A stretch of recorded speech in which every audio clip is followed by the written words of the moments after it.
Hello，大家好，歡迎收睇 PX355嘅頻道啊！今日我哋就會繼續講巴士，今日會講足4條世界級巴士路線。通常呢啲路線都係兜路嘅。好，事不宜遲，我哋立即開始。今日我哋全部嘅路線都係經過呢幅圖所顯示嘅地方。好，我哋第一條路線就係E22A。好，我哋睇下城巴網頁先。係喺呢度。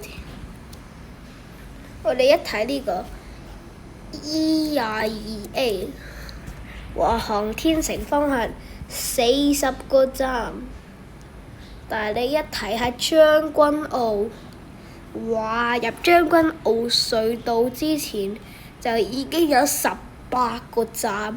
康盛花園呢度，如果睇下690嘅話呢，黃嘉怡廣場，佢入將軍澳隧道之前都係得嗰11個站，但係690都係比較兜路嘅一條路線嚟嘅喎。呢度佢係同E22A一樣，但係識喺呢度入將軍澳隧道，而E22A就係要兜埋呢度寶康路先識得上將軍澳隧道。將軍澳隧道佢之後，佢就識飛站去鑽石山，但係呢，龍翔道係公路嚟嘅喎，點解要停站嘅？佢龍翔道停6個站先識得入呢個嘅青嶼幹線。跟住而家就係同普通 E 車咁樣兜一兜東涌，但係佢呢個東涌真係停多咗啲站嘅，跟住喺呢度機場一路兜，國泰城仲要停2個站，跟住要停埋呢度啲機場酒店先識得入。明明呢個圈係唔使兜嘅，仲要兜。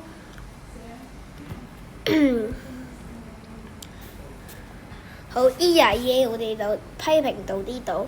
今日第2條路線就係971。好啦，我哋翻到嚟睇下呢條971就知，往海麗邨有45個站，但係喺港島有30個站喎。仲要呢，佢係域多利道同一條43M 一樣嚟嘅。你睇下佢呢度由石排灣出到嚟域多利道都係5個站，但係佢域多利道係由第6個站一路停到第24個站。你可以計下呢域多利道有幾多個站啦。跟住佢入西隧之前要兜埋呢個嘅德輔道西呢度，跟住先識得入西隧。但係呢，佢喺九龍都係兜路。佢明明識行西九龍公路，咁點解你唔喺西九龍公路繼續落去呢？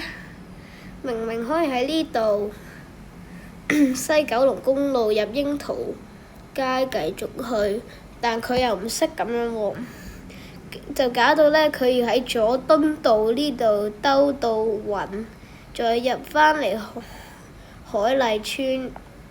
好，971就到此為止。唔係，sorry，我要講多一點。往石排灣方向52個站咧。好，呢條就完啦。下一條路線就係我哋嘅973。你可能會問，咦，973同971差唔多啫喎。好，答案係正確，但係971同973分別都幾大。我哋睇下星期六同星期日，總共54個站啊！好，你話喂，但呢個經西九龍文化區喎。好，冇問題，我哋睇下正常路線，52個站啊！佢總共52個站，但有45個喺港島。你計下呢個幾多 percent？我而家計下先。52除以45。唔係，sorry，應該係100除以52。好似1.9啦，我哋計1.9再乘呢個45，乘85.5%85.5% 喺港島。再你睇下，赤柱呢度就已經兜到暈，跟住就出返嚟呢度，就仲要好似971咁樣行。不過佢唔行域多利道，行薄扶林道都係好啲嘅，因為薄扶林道係出啲嘅。跟住佢仲要呢度尖沙咀仲兜過嚟呢個嘅摩地道啊！摩地道即係110嗰個總站啦，跟住返嚟仲係要兜嘅。明明行紅隧就得，佢行香港仔隧道紅隧直達，但係佢真係要行西隧兜晒成個港島西先返到嚟。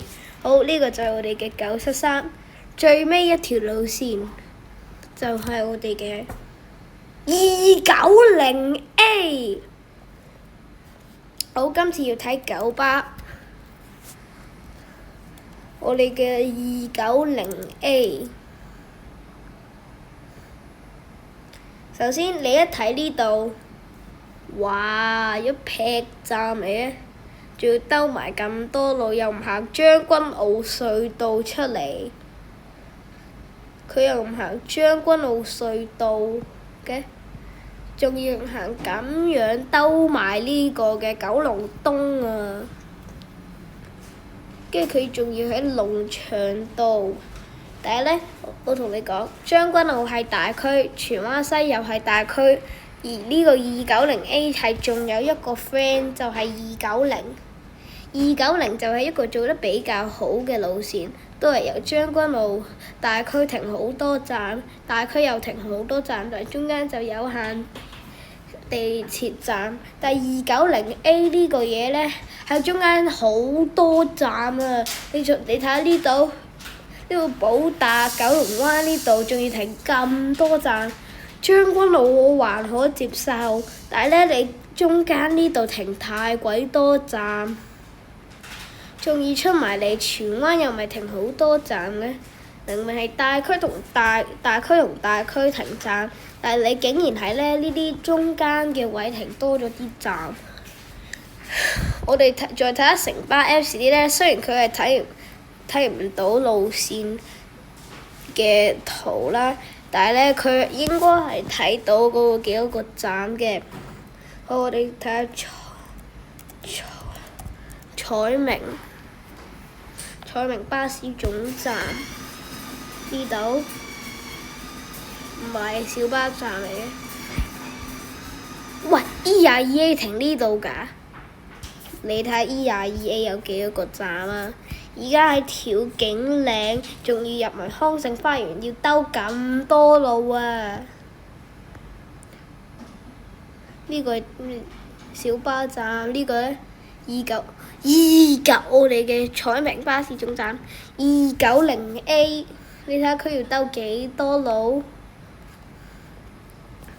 佢話呢2點鐘開嘅班次要1個鐘49分鐘先到喎。